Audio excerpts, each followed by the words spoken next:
அகத்தூய்மை பின்பற்றினால் என்ன, அதனால் பெனிஃபிட் என்ன பயன் அப்படிங்கிறத பதஞ்சலி என்ன சொல்கிறாருன்னு பார்க்கலாம். சத்வசுத்தி சௌமனஸ்ய ஏகாகிர இந்திரிய ஜெய ஆத்ம தர்ஷன யோகியத்வாணிச்சா அப்படின்னு யோக சூத்திரத்தில் சொல்கிறார்.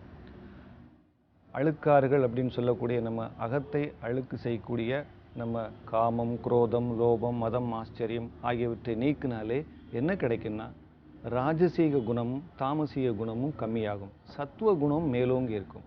இந்த சத்துவ குணம் மேலோங்கி இருக்கும் பொழுது சௌமனஸ்ய அதாவது நேர்மறையான எண்ணங்களையே நம்ம நினைக்கக்கூடிய நிலைக்கு நம்ம போவோம். அந்த நிலைக்கு போகும்பொழுது ஒரு பொருள் மேல் ஏகாகிரதம் அதாவது ஃபோக்கஸ், ஒரே பொருள் மேல் மனதை நிலைக்க செய்யக்கூடிய அளவுக்கு நம்ம மனநிலை வளரும். அப்படி செய்யும் பொழுது இந்திரிய ஜெயம், நம்மளுடைய சென்சஸ் அதாவது நம்ம புலன்களை கட்டுப்படுத்தக்கூடிய நிலைமைக்கு நம்மளால் பண்ண முடியும், புலன்களை கட்டுப்படுத்த முடியும். ஆத்ம தர்ஷன யோக்கியத்துவம், ஒரு மிகப்பெரிய பாதையில் செல்லக்கூடிய அளவுக்கு என்னை தயார்படுத்தி கொள்ள முடியும். ஆத்மத்தை அறியக்கூடிய அந்த பாதையில் செல்வதற்கு நான் தயாராகிறேன். இதுதான் அவர் சொல்லக்கூடிய அகத்தூய்மையுடைய பெனிஃபிட்ஸ். நம்ம இன்னைக்கு இன்னும் மேலும் 3 மாடிஃபிகேஷன் உத்தீத திரிகோணாசனா பார்ஸ்வா பார்க்க போகிறோம். சில பேர் ஒபீஸ் அதாவது ரொம்ப உடம்பு தாட்டியமாக இருக்கும், வயிறும் கொஞ்சம் பெருசாக இருக்கும், அவங்களால முழுமையாக அந்த ஆசனத்தை பண்ண முடியாது. அவங்க எப்படி பண்ணலாம் அப்படிங்கிற அந்த மாடிஃபிகேஷன் நம்ம இப்போ பார்க்கலாம். வலது காலை வலது பக்கமாக எடுத்துகிட்டு போங்க,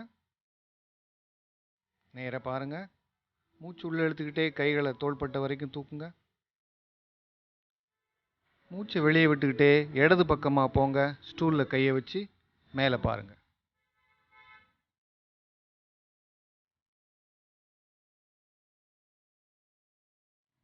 மூச்சை உள்ளே எடுத்துக்கிட்டே தலையை குனிஞ்சு மேலே வாங்க. மூச்சை வெளியே விட்டுக்கிட்டே அடுத்த பக்கம் போங்க.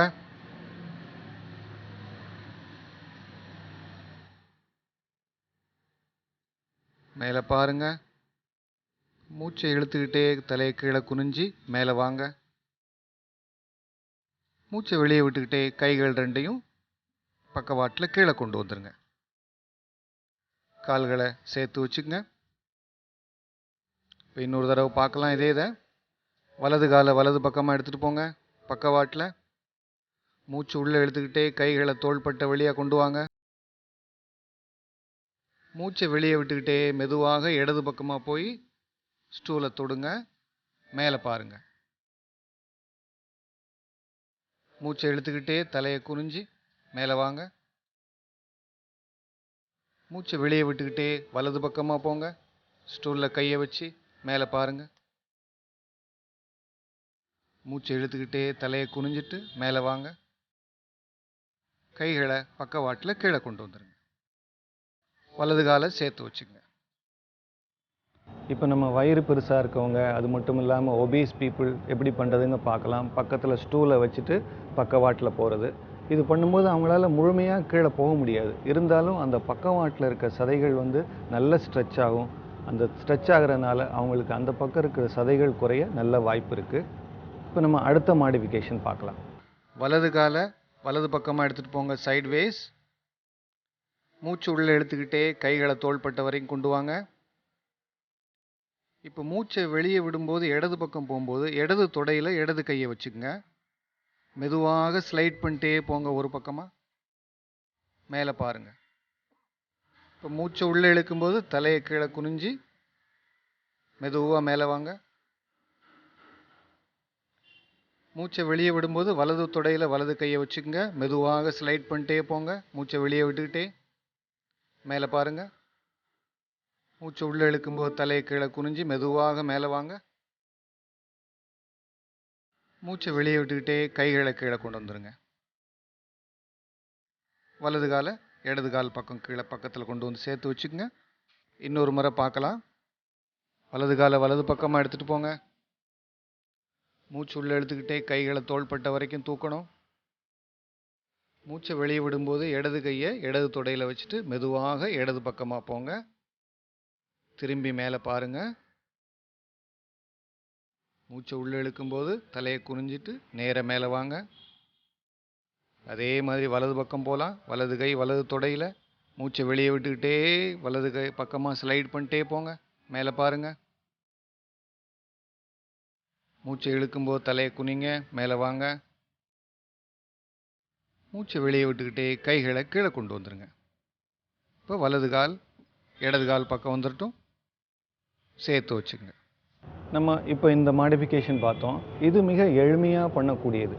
சிலரால் நேராக தரைக்கு போனால் அவங்களால பண்ண முடியாது.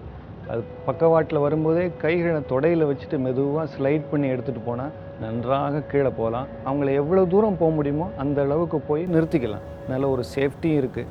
இது பண்ணும்போது சில பேருக்கு முதுகு பக்கமோ வயிற்று பக்கமோ கொஞ்சம் ஸ்டிஃப்னஸ் இருக்கும். அவங்க இந்த மாதிரி பண்ணி அந்த ஸ்டிஃப்னஸை ரிலீஸ் பண்ணிடலாம். இப்போ அடுத்த மாடிஃபிகேஷனை பார்க்கலாம். ஃபுல் ஸ்ட்ரெச்சு எப்படி கிடைக்க போகுதுங்கிறத பார்க்க போகிறோம். வலது காலை வலது பக்கமாக எடுத்துகிட்டு போங்க. பாதங்கள் இணையாக இருக்கட்டும், ஃபீட் பேரலல். இப்போது இன்ஹேல் பண்ணும்போது வலது கையை மட்டும் மேலே தூக்குங்க. மூச்சை வெளியே விட்டுக்கிட்டே இடது பக்கமாக ஸ்லைட் பண்ணுங்கள். அப்படியே கீழே போங்க. கைகளையும் ஃபுல்லாக ஸ்ட்ரெச் பண்ணணும். இப்போ மூச்சை உள்ளே இழுக்கும்போது தலையை கீழே குனிங்க. மெதுவாக அப்படியே மேலே வாங்க. மூச்சை வெளியே விட்டுக்கிட்டே வலது கையை மெதுவாக கீழே கொண்டு வந்துடுங்க. அடுத்த பக்கம் பார்க்கலாம். மூச்சு உள்ளே எடுத்துக்கிட்டே இடது கையை மேலே தூக்குங்க. மூச்சை வெளியே விட்டுக்கிட்டே வலது பக்கமாக போங்க. கைகள் காதுக்கு மேலே இருக்கட்டும். ஃபுல் ஸ்ட்ரெச் கிடைக்கும் இதில். இப்போ மூச்சை உள்ளே எடுத்துக்கிட்டே மெதுவாக மேலே வாங்க. தலை மேலே தூக்கிட்டே மூச்சை வெளியே விட்டுக்கிட்டே இடது கையை மெதுவாக கீழே கொண்டு வந்துடுங்க. வலது காலை இடது கால் பக்கம் எடுத்துகிட்டு வந்துடுங்க.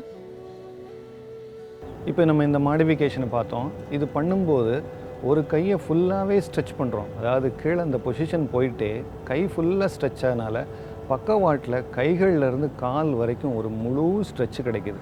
அதனால் உங்களுக்கு அந்த பக்கம் கூடிய இரத்த ஓட்டம் மிக அருமையாக இருக்கும். அதே சமயம் வயிறுக்கு நல்ல ஒரு அமுக்கம் கிடைக்கும். இடுப்பு நல்ல ஒரு ஃப்ளெக்சிபிலிட்டி கிடைக்கும் உங்களுக்கு. அதே மாதிரி கழுத்து பகுதி நல்ல ஸ்ட்ராங் ஆகும். நம்ம இன்னும் இதே ஆசனத்துடைய சில மாடிஃபிகேஷனை நாளைக்கு பார்க்கலாம்.